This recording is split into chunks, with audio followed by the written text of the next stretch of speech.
பால் குழம்பத்த வச்சு காயலாம். தை போறக்கும் நாளை விடியும் நல்ல வேளை பொங்கப்பாலு வெள்ளம் போல பாயலாம்.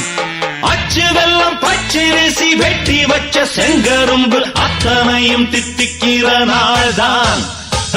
காட்டுக்குயிலு மனசுக்குள்ள பாட்டுக்கென்றும் பஞ்சம் இல்ல பாடத்தான். தவிலை தட்டு துள்ளிக்கிட்டு கவலை விட்டு கச்சை கட்டு ஆடத்தான். எல்லோரும் மொத்தத்திலே சந்தோஷம்